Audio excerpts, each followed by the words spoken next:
What decisions have already been made, and when can parents expect to know a little bit more, because we're less than a month away from school starting? Yeah, we should be able to get full communications, a communication letter out to our parents this week yet. We've had some initial communications on the plan. The plan has been in development for over a month now, involving uh, our local and county health departments, especially, but also our Nebraska Department of Education. We have partnered with a national partner, Instruction Partners, which are guiding school reopenings across the nation, and many states are based in Nashville, Tennessee. And they've been huge help for us. And then the Educational Service Unit based out of Wakefield is also providing a lot of input as we go through this with all of our stakeholders in our district too. So those communications actually started today.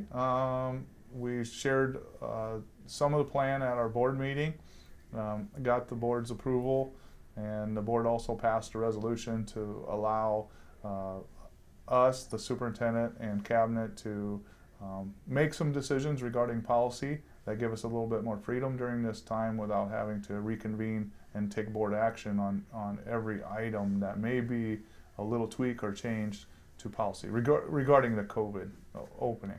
So this week is a big week for communications, and all of our stakeholder groups should be aware of the communications this week.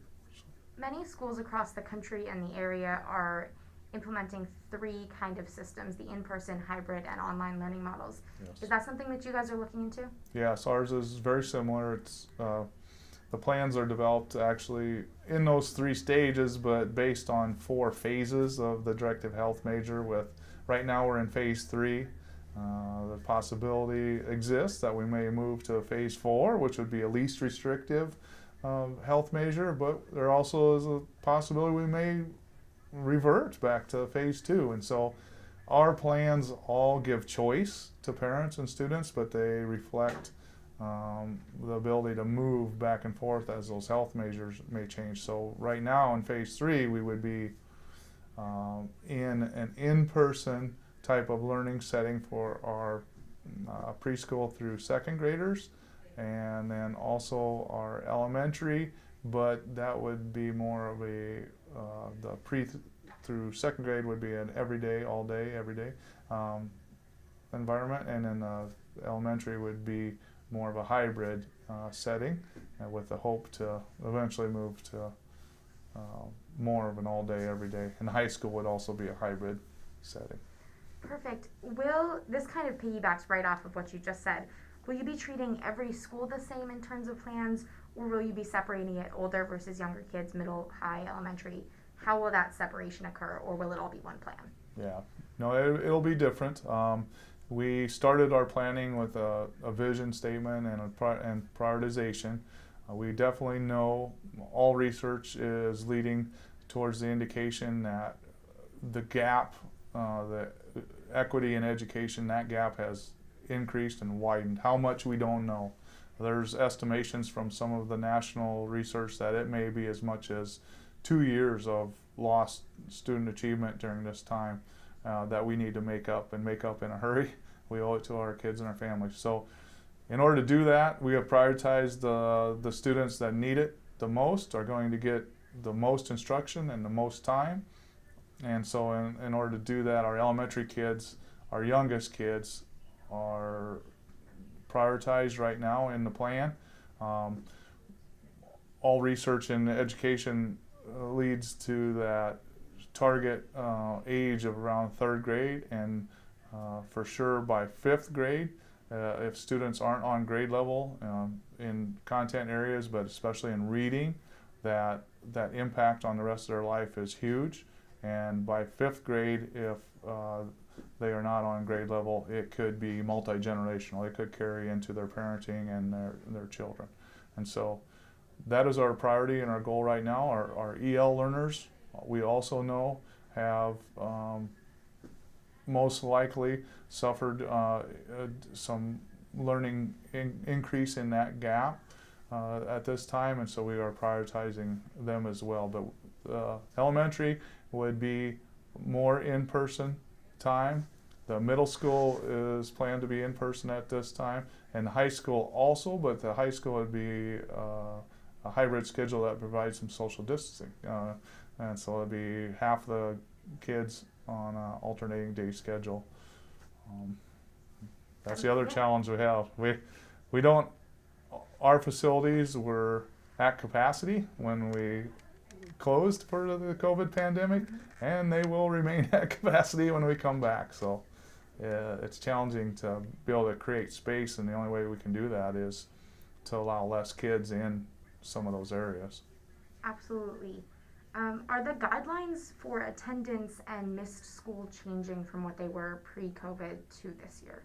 I don't know so much if they're changing, but the reasons for missing school have changed. I mean, you know, it's a pandemic. There's infectious disease that is varying in degrees of spread, and so some of the reasons that families are going to need to be allowed to use have increased. And then we're also very aware that our community has been traumatized. Many of our teachers have participated throughout the summer. Over 300 of our teachers voluntarily participated in several hours of trauma-informed classroom training. So that trauma has surfaced in many ways. You know, we've had parents and families that have suffered job loss. We've had students that may have seen an increase in domestic violence in their home, have lost supports, you know, that were once available in their home. We have some, you know, that our prayers go out to those families, but we have several. We have over 30 deaths in our family. Some of those were parents or siblings or relatives, loved ones of our students that are going to be returning to us in our classrooms. And we need to respond in a way that, first of all, addresses those relationships and ensures that those kids are ready to learn before we start dosing them with curriculum. Absolutely. You are getting through all the questions. If school is in person but parents opt for their child to be staying home, what is the protocol there, and how are you going to make sure that they still are taught even when perhaps the rest of their class is in person? Yeah. In the state of Nebraska, parents have always had that option to homeschool their students and develop a homeschool curriculum on their own, certify it with the state of Nebraska Department of Education, and do that. During this time, the local district's going to do more of that for them if they choose the virtual learning. If they want to do a standalone homeschool, that's, you know, also available. But if for whatever reason, COVID reason, that the student decides to take that option to stay home and participate in virtual learning, we will have a district-wide virtual learning plan that we had when we closed, but this is a more intensive, more structured, more equitable plan. So those students will be using the same resources. There will be a similar, a common teacher. So for example, if I'm a fifth grader and I choose the virtual learning plan, regardless of which one of our 6 elementary schools you may be a fifth grader at, you will have a common teacher across the district that will be handling, for lack of a better term, our online school, fifth grade online school. And so that teacher will be in charge of that delivery. So the delivery is the curriculum, the studies are common regardless of which school you attend. Absolutely. Some districts across the country are having parents sign a COVID-19 liability waiver that clears the district of any damages, unfortunately, of COVID-19. Is that something that the district is thinking about doing? Yes, we'll have some waivers. We've had to do that already this summer with our students as they return to our facilities. They've been in our facilities for a few weeks now with our coaches in the weight room and open gyms and activity practices and under the summer guidelines. And so we're being advised by our legal counsel to make sure that parents are signing off on that. If parents choose not to sign off on that, will they still have the option to do the online plan, or will they have to go fully to homeschool? Kind of what happens if somebody doesn't sign it? Choice will be provided in all the options for our parents. Perfect. In the Nebraska Return to Learning plans, the reduced instructional hours are expected throughout the entire district. How are teachers going to make up for that to continue to guide their students through the curriculum that they may have missed last semester and the curriculum that they may miss this semester? Yeah. Well, I don't think the instructional hour piece will be impacted by our new schedule or our current schedule. All those instructional hours will be met. The concern is, what does the actual student achievement piece look like? We are studying ways that we can assess our students as soon as possible in a manner that will tell us where those gaps and most of those needs are, so that we can get to those students that most need the help in the areas they need it, and do some reteaching, relearning, some more intensive methods of teaching in those for those students. Health guidance, some of the guidelines, especially from the state of Nebraska, and how you're going to keep students healthy. How will the health of staff and students be monitored? Will that be all via the district? Will that mostly fall onto parents, individuals? How will that be monitored? Yeah, for the students, that will be placed in the hands of the parents throughout the guidelines that the CDC has laid out. Depending on the phase, we will in some phases require masks, in some phases recommend masks. We will provide social distancing, some rules regarding students, depending on which phase we're in. But we won't be taking temperature checks or screens, that sort of thing, to enter into our building as a student. The student then, if they have symptoms or reasons, maybe they have loved ones that have been diagnosed or tested positive, they would be responsible for quarantining themselves. And if we become aware of symptoms, we would highly recommend a quarantine. Perfect. You answered my next 3 questions in that. So just to kind of reiterate, if a student is living in close contact with somebody who has tested positive for COVID-19, are they expected to quarantine, and will they be able to kind of transfer to that online learning for those few weeks so Yes. they don't fall behind? Yes, definitely. Our plan will allow for students to quarantine, keep learning at home, and then transition back into the in-person environment when that quarantine's over. Perfect. So in the documents, it says that will staff be monitoring symptoms of students using temperature scanners or thermometers, kind of wherever they need to be? Is that something that you guys will be doing? No, we at this time will not be using mass population scanners or individual temperature scanners for our students. Now, just like we would in normal times, we will have our school nurses will be fully staffed in our building, and if students experience symptoms, one of those being maybe a possibility of a fever, and they indicate that to a teacher or staff member, they'll be allowed to visit with the nurse. The nurse can then do a more in-depth health assessment and make recommendations based on that. If a student or staff begins to exhibit COVID-19 symptoms at school, what is the protocol in place to make sure that they get home safely and to make sure everybody else stays safe as well?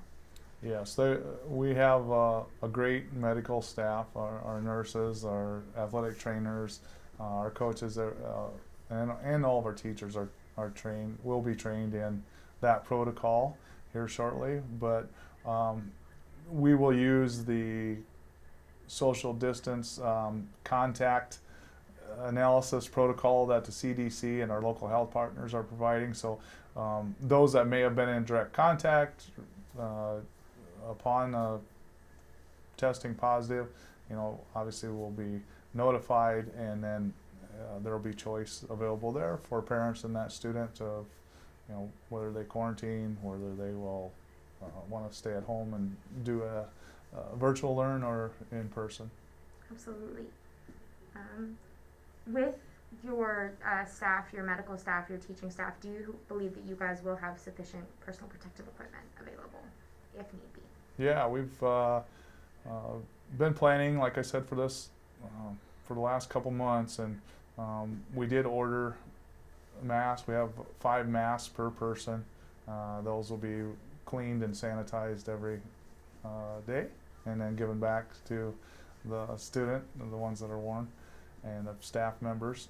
We will definitely support and provide whatever we need to for our staff members regarding personal protective devices. We've not run into any problems getting what we need to order.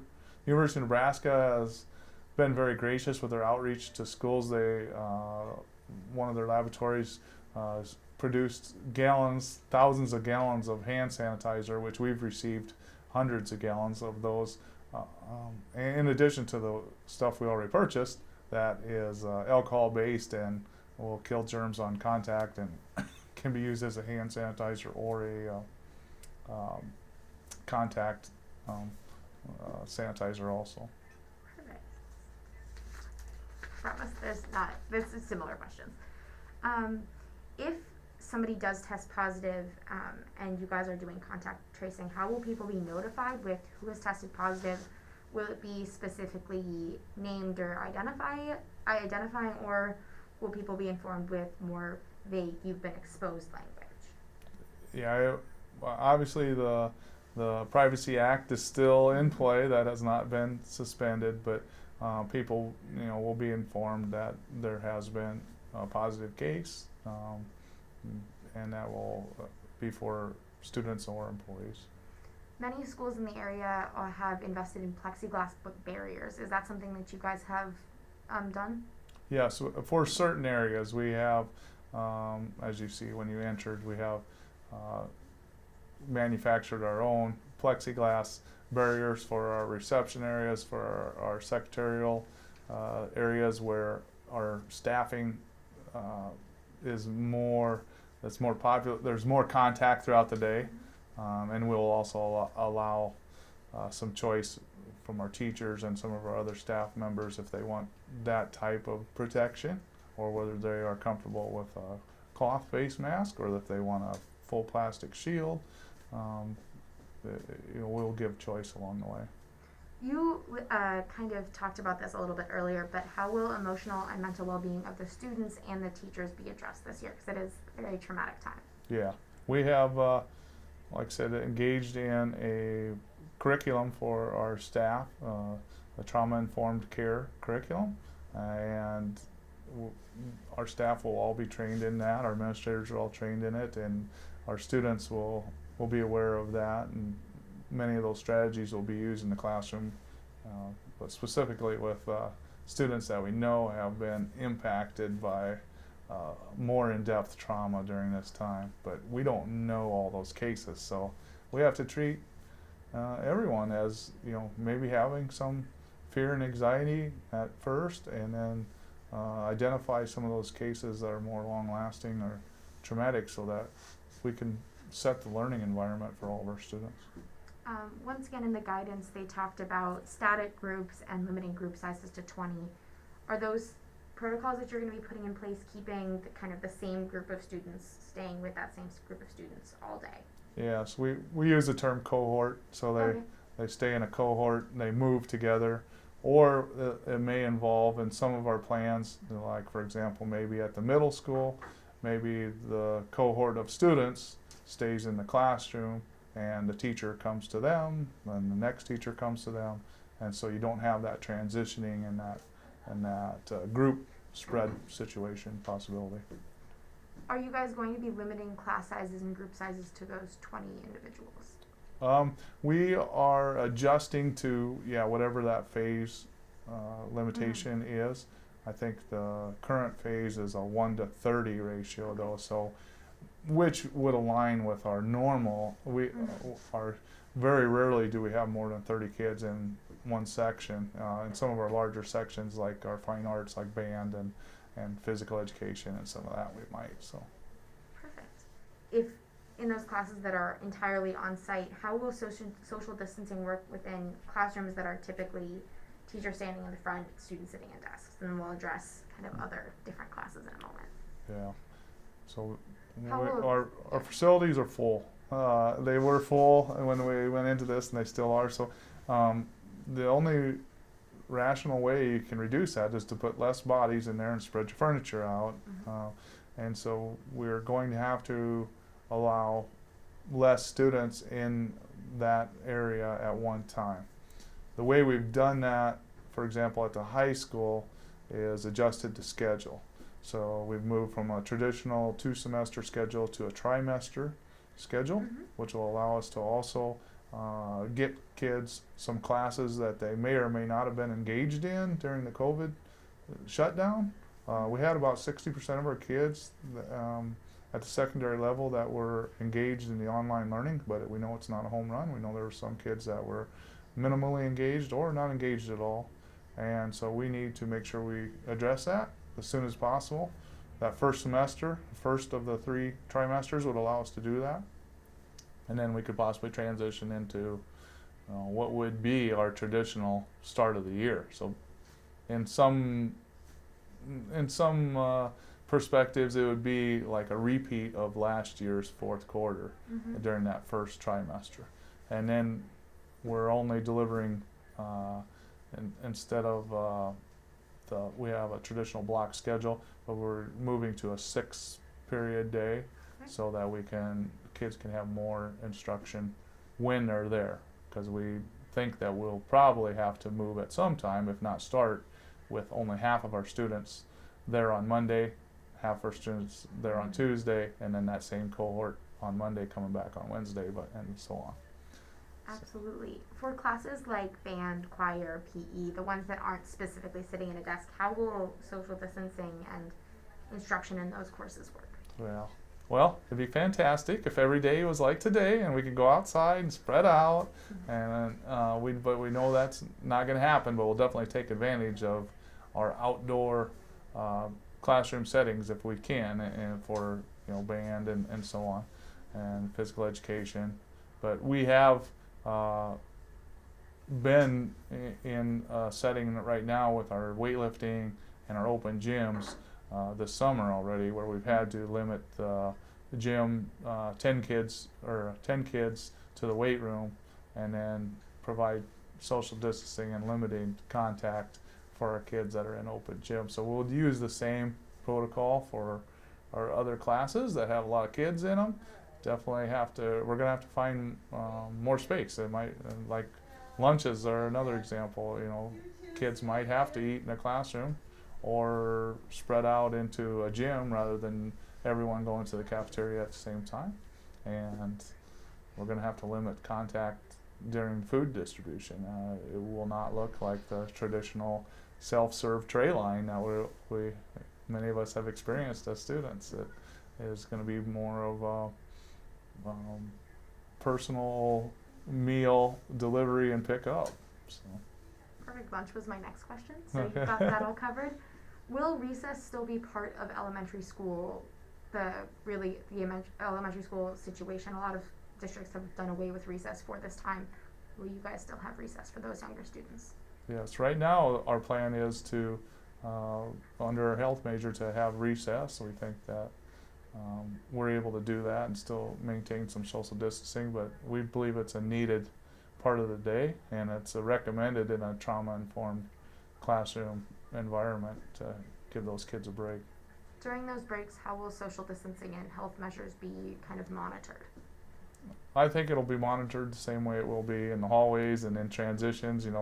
For your younger kids, they may have to physically be assigned spaces that are at least 6 foot apart, but the social distance protocol is being well thought out by a committee, and I'm sure that'll be maintained. A lot of students come to school on buses, other forms of transportation. How will that change with max capacity and social distancing restrictions? Yes, the busing, we are sending along with our communication plan a transportation request form for parents. We do sell tickets for our bus. Our busing is not free. We charge a annual subscription to busing, and those social distancing guidelines will be similar on the buses. So masks will be required. Students will be one per seat, so that the 6 feet is maintained. And we'll have to probably, and most, depending on the parent feedback, maybe increase the number of routes because of the limited number of kids on that bus. Sounds like being on a bus might actually improve. Yeah. How will parent pickup and drop off be changed to minimize contact between parents and teachers? Yeah, but our parent pickup and drop off is fairly highly regulated right now. It's very systematic. It's a one-way in, one-way out, so we don't have the two-way interactive traffic at any of our drop-off points at the school. Visitors to the school will definitely be limited. Parents will have to stay in their vehicles, so on, so that contact isn't being made. The old come to the front door and greet your student with a hug. We're probably going to have to do away with that for a little while. Just for them to be suggested, expected, required, use it all, what's the plan? In the health measure phase that we're in right now, they'll be required, but if we would move to the more least restrictive, the next measure, if our county health department decides to move to that measure, they are recommended. Will they be used the entire time students are in school, or will there be opportunities when they're sitting at a desk socially distanced to have their mask off and kind of have a little bit less restriction? In the current plan, the mask will be required, except when you're eating at the lunchroom. There's certain protocol where you're allowed to take them off during physical activity if social distancing can be maintained. But otherwise, students and staff will be required to wear the mask. If a student has something that they can't wear a mask, if they need to see the visual speech cues, or there is a disability where they can't be wearing a mask, what is the plan there? Yeah, so in most of those cases, we'd be using a full face shield, and some of the instructors will have also requested that. So we'll do whatever we can to provide for those students, especially students that may have an individualized learning plan that need that type of mask or shield to be able to articulate or visualize learning. Masks are a very political issue right now. If some parents don't want their student to be wearing a mask, what's your guys' protocol? Yes, like I said before, we're providing choice in all those opportunities. We know and we would highly recommend that everyone takes advantage of the in-person learning opportunities, because we know that has the most benefit as far as how we can progress with student achievement.